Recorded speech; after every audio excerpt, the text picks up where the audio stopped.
मैं doctor Neelam Gupta, BSc part 1 paper 1 mechanics. मैं inertial and non inertial frame of reference के बारे में आज चर्चा करने जा रही हूँ।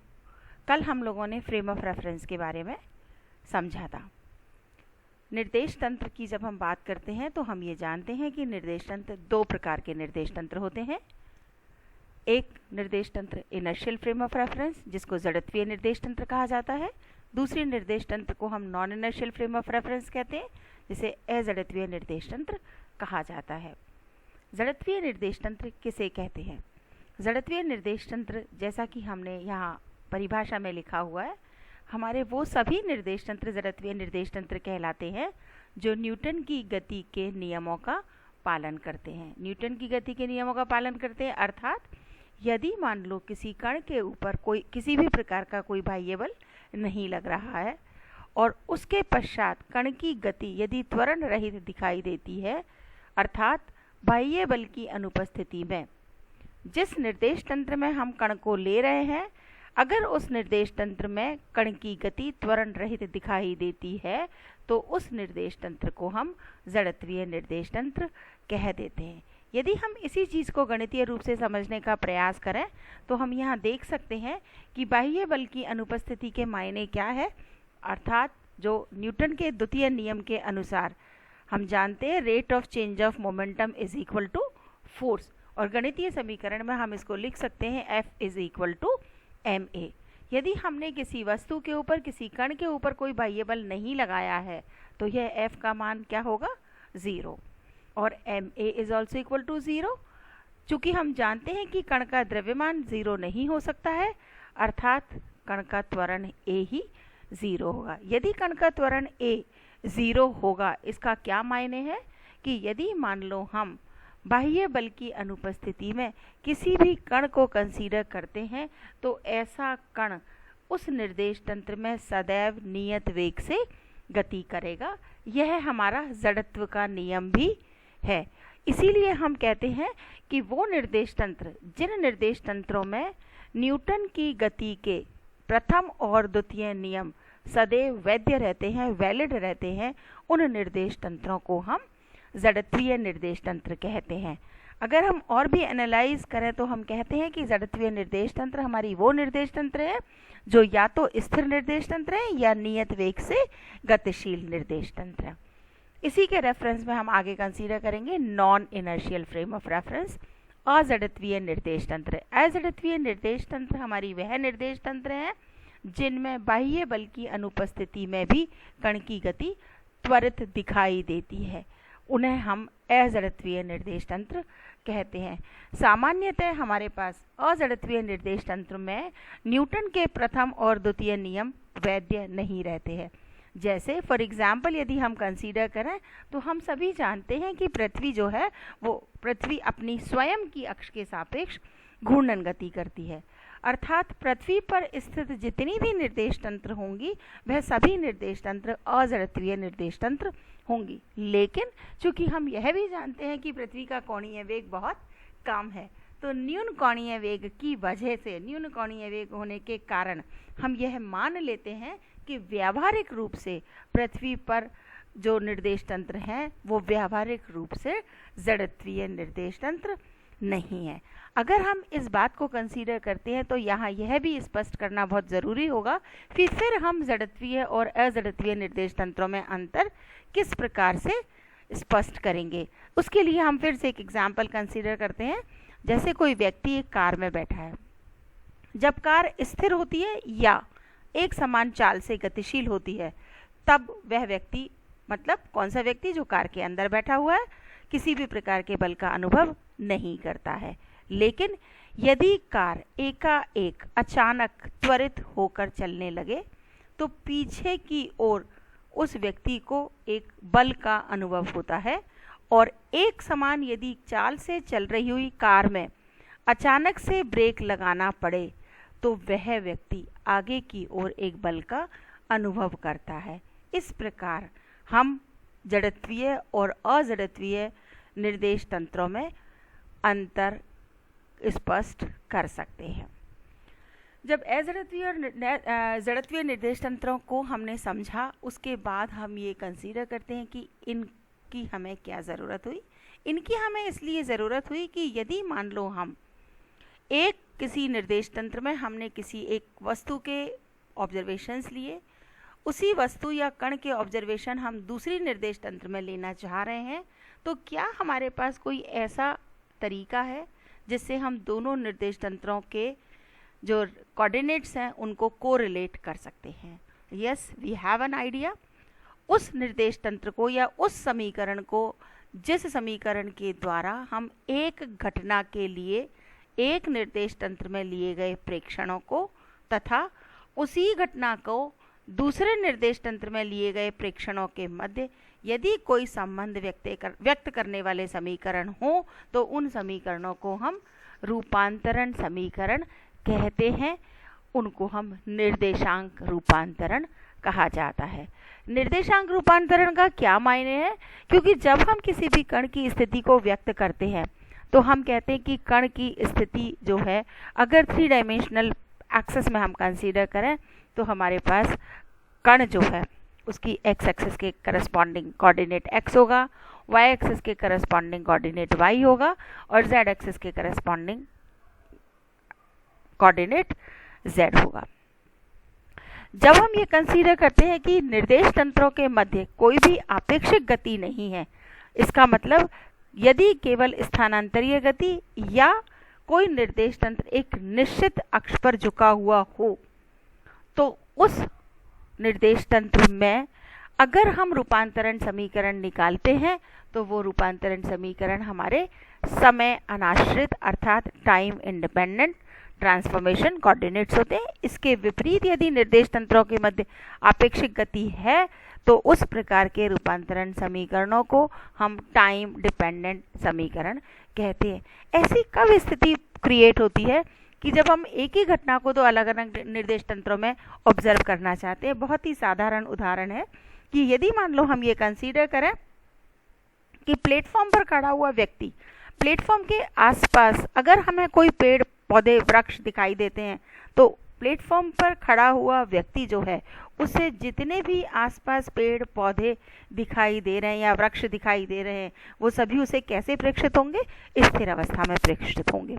लेकिन तभी प्लेटफॉर्म पर कोई रेलगाड़ी आ रही है तो रेलगाड़ी में बैठे हुए व्यक्ति भी यदि उन्हीं पेड़ पौधों को ऑब्जर्व करें तो उन्हें क्या महसूस होगा? उन्हें क्या प्रतीत होगा कि ये सब पेड़ पौधे वृक्ष सभी गतिशील अवस्था में है। अर्थात एक ही घटना को, एक ही वस्तु को हम दो अलग अलग निर्देश तंत्रों में ऑब्जर्व कर रहे हैं तो दोनों के प्रेक्षण हमें अलग अलग मिल रहे हैं।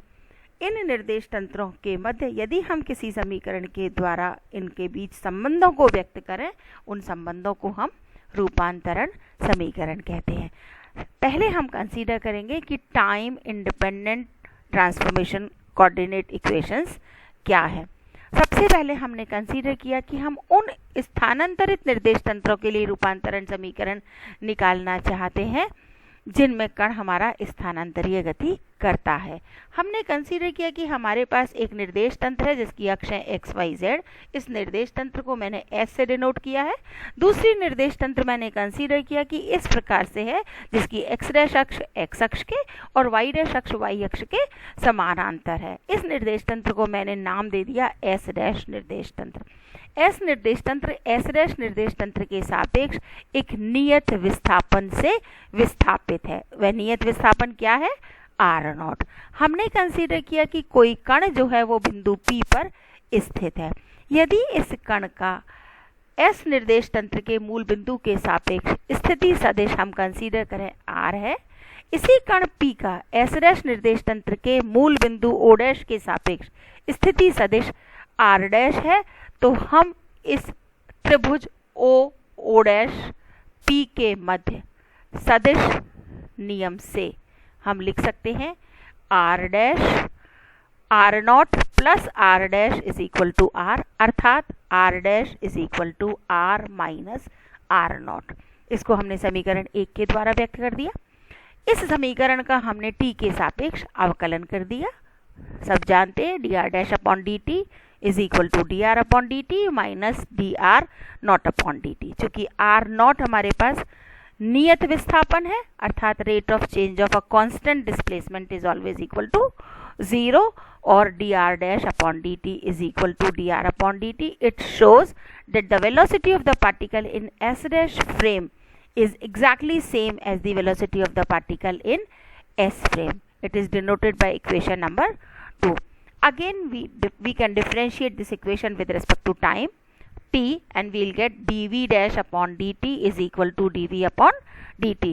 The rate of change of velocity is known as acceleration. So this is the acceleration of the particle in s dash frame of reference, and this dv upon dt will give you the rate of change of velocity of the particle in s frame. So this is the acceleration of the same particle in s frame.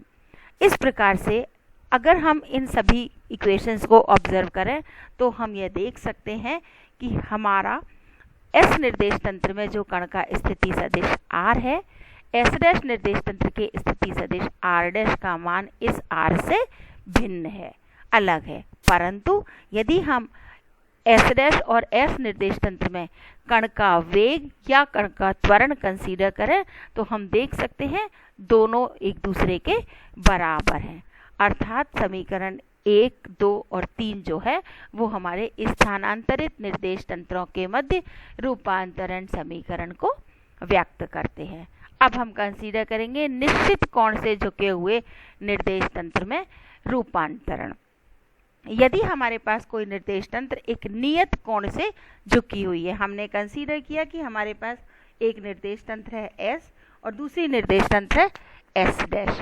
इस S dash निर्देश तंत्र की x अक्ष और y dash अक्ष x और y अक्ष के साथ थीटा कोण बनाती है। हमने यह भी कंसीडर किया कि S डैश निर्देश तंत्र S निर्देश तंत्र के सापेक्ष थीटा कोण से इस प्रकार झुकी हुई है कि Z डैश अक्ष Z अक्ष के समानांतर है।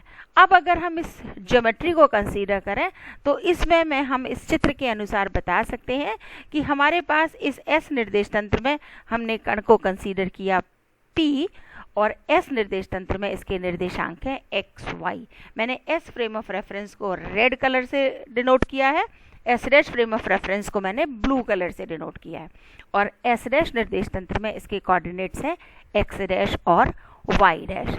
P बिंदु का यदि मैं S निर्देश तंत्र में x कोऑर्डिनेट निकालूं तो क्या करूंगी, P से परपेंडिकुलर डाला A पर, OX पर PA और OY पर परपेंडिकुलर ड्रॉ किया PB। So x will give you OA is equal to VP और y is equal to OB is equal to AP।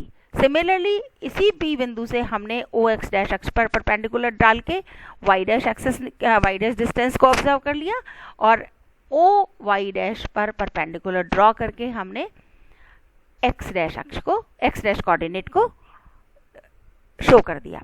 So x dash is equal to either we can write down OC or it is equal to DP. Similarly, this y dash is equal to either OD or this is equal to PC. चूंकि z dash z के बराबर है इसलिए हमने समीकरण 1, 2, 3 से इनको व्यक्त कर दिया। अब हमने बिंदु A से जो PD हमारे पास ये रेखा है इस पर हमने AF परपेंडिकुलर डाला। AF जो है हमारा it is perpendicular on PD।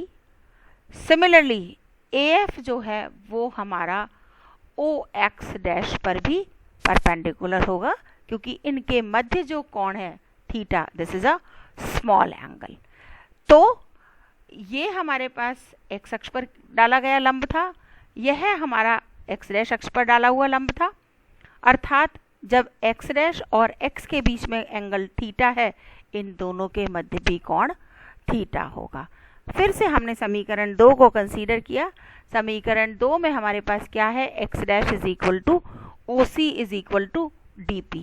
यदि मैं थोड़ा सा इस चित्र को आपको वापस ऑब्जर्व करने के लिए कहूँ तो आप लिख सकते हो ये DP इज इक्वल टू हमारे पास क्या है, DF प्लस FP। हमने फिर से समकोण त्रिभुज OEA को कंसीडर किया, इसमें हमने लिया cos theta is equal to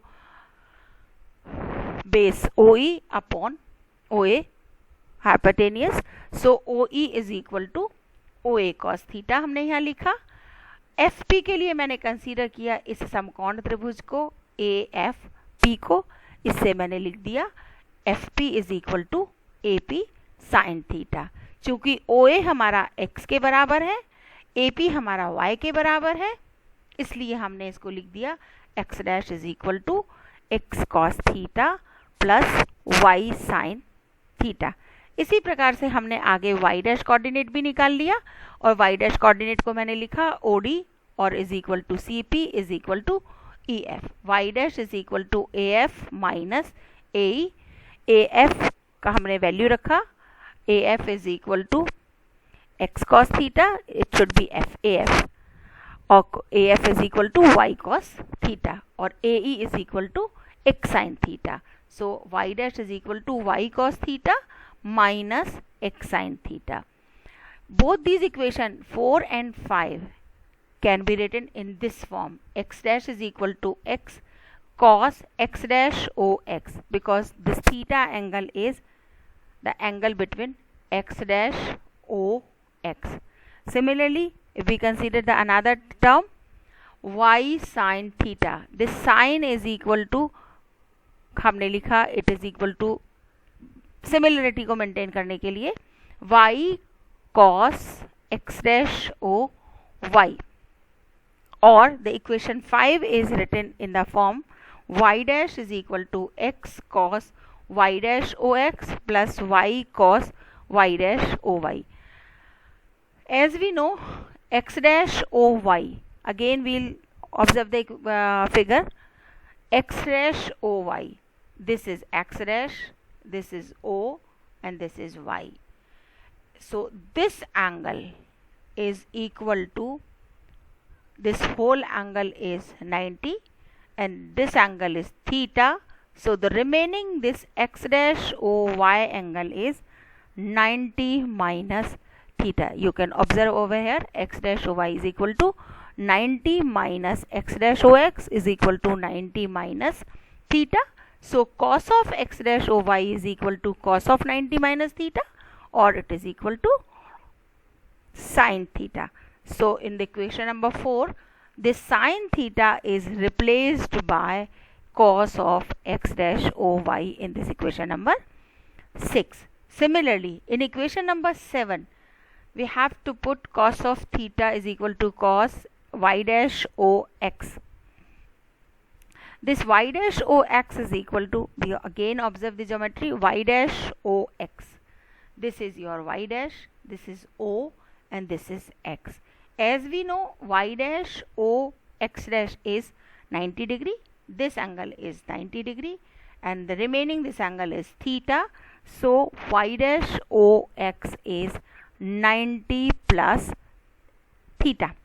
So cos of y dash OX is equal to cos of 90 plus theta. It will give you the minus sin theta. In equation number 5, this minus sin theta is written as x cos y dash OX. So equation number 4, 5, 6 and 7 will show the transformation equation for inclined frame of reference. So today it's enough.